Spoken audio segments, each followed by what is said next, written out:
तो आज हम लोग बात करेंगे इग्नू 2024 दिसंबर एग्ज़ाम के असाइनमेंट के रिलेटेड। तो जैसे कि आप सभी को पता होगा, दिसंबर 2024 में इग्नू का एग्ज़ाम होने वाला है और एग्ज़ाम में असाइनमेंट का भी एक महत्वपूर्ण रोल है। चैनल को सब्सक्राइब नहीं किया वो चैनल को सब्सक्राइब करें, बेल के आइकन को दबाएं ताकि आपको हमारे नई वीडियो की जानकारी सबसे पहले मिले। तो आइए बात करते हैं दिसंबर 2024 में कौन कौन से असाइनमेंट को हमें जमा करना है। और सबसे पहला बात कि वो जो असाइनमेंट है वो वैलिड है या नहीं, ये भी हमें देखना है। तो सबसे पहले असाइनमेंट के लिए हमें गूगल पे लिखना पड़ेगा। यहाँ पर गूगल पे आ जाइए, गूगल पे लिख दीजिए इग्नू असाइनमेंट।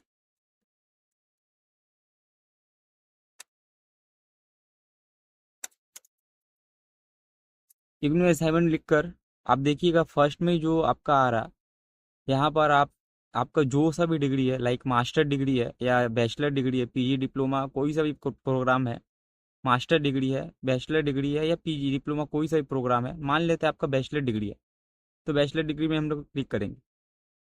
अब हमें सबसे पहले ये देखना है कि जो हमारा सब्जेक्ट है, सबसे पहले हमें अपना सब्जेक्ट देखना है। एडमिशन का स्टेटस चेक करेंगे। स्टेटस चेक करने के बाद जो भी आपका कोर्स है वो हम यहाँ पर लिख देंगे। ठीक है, जैसे आपका जो भी प्रोग्राम कोड है वहाँ पर लिख देंगे। लिखने के बाद यहाँ पर आपका कैप्चा ढालेंगे, कैप्चा ढालकर एंटर करेंगे।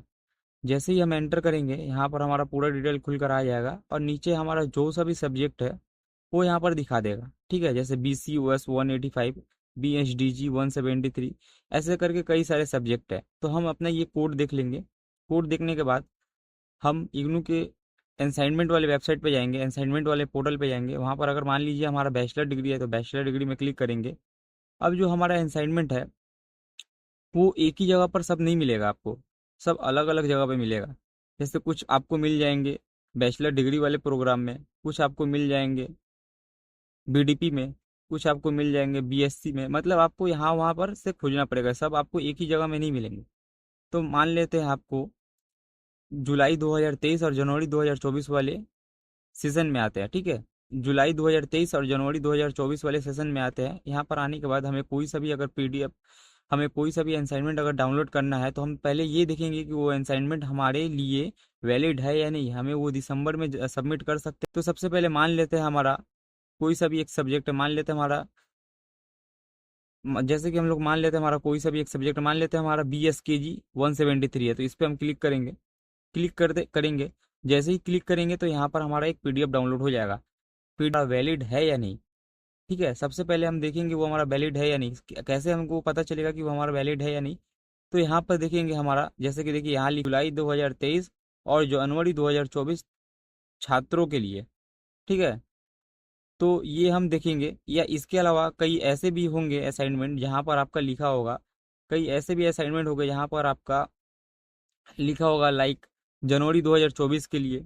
कोई सा भी एक असाइनमेंट खोलते हैं तो वहाँ पर लिखा होगा जनवरी 2024 के लिए, तो वो भी हमारे लिए वैलिड है। ठीक है, देखिए जैसे कि यहाँ पर लिखा हुआ है जुलाई 2023 जनवरी 2024 छात्र के लिए। जैसे यहाँ लिखा हुआ है जुलाई 2023 जनवरी 2024 के लिए। या इसके अलावा बहुत सारे ऐसे होंगे जहाँ पर कुछ अलग अलग तरह का लिखा होगा। अगर वहाँ पर लिखा हुआ दिसंबर डेट है, या कहीं कहीं ये भी लिखा होगा कि आपका जो लास्ट डेट है वो दिसंबर है, या कहीं कहीं ये भी लिखा होगा कि आपका जो सबमिट करने का जो लास्ट डेट है 31 अक्टूबर है, वो भी लिखा होगा। या कहीं कहीं लिखा होगा आपका जो सबमिट करने का लास्ट डेट है वो 30 सितंबर है, ये भी लिखा होगा। तो ये हमारे लिए वैलिड है। तो ये असाइनमेंट कौन किसको किसको बनाना पड़ेगा, तो ये असाइनमेंट किसको किसको बनाना पड़ेगा, जो स्टूडेंट जनवरी 2024 में एडमिशन लिए हैं वो भी इस असाइनमेंट को बना सकते हैं। ठीक है, जो स्टूडेंट जनवरी 2024 में एडमिशन लिए, जो स्टूडेंट जनवरी 2024 में एडमिशन लिए, या फिर जो भी स्टूडेंट जनवरी 2024 में री रजिस्ट्रेशन करवाए हैं। री रजिस्ट्रेशन क्या है ये आपको आने वाले वीडियो में पता चल जाएगा, पूरी जानकारी दी जाएगी आपको। तो हम क्या करेंगे, जो भी स्टूडेंट जनवरी 2024 में री रजिस्ट्रेशन या एडमिशन करवाए हैं तो वो स्टूडेंट इन सब्जेक्ट को बनाएंगे। यहाँ पर हम नीचे जैसे ही स्क्रॉल करेंगे, जैसे कि आपका मान लेते हैं जनवरी 2024 में आपका एडमिशन हुआ है, तो यहाँ पर लिखा हुआ है जुलाई 2023 और जनवरी 2024, यानी कि ये दिसंबर एग्जाम के लिए वैलिड है। तो ये हम लोग डाउनलोड कर लेंगे। डाउनलोड करके जैसे ही हम नीचे आएंगे तो यहाँ पर देखिए हमें सबसे पहले मेन पॉइंट यही देखना है कि यहाँ पर क्या लिखा हुआ है। जैसे देखिए यहाँ लिखा हुआ है जनवरी 2024 ठीक है। और इसका जो लास्ट डेट है, लास्ट डेट आपका दिया हुआ 31 अक्टूबर 2024, मतलब ये हमारे दिसंबर एग्जाम के लिए वैलिड है। हमें यहीं पर देखना है कि हमारे लिए वैलिड है या नहीं। मान लीजिए हम गलती से कोई और भी डाउनलोड कर लेते हैं, ठीक है।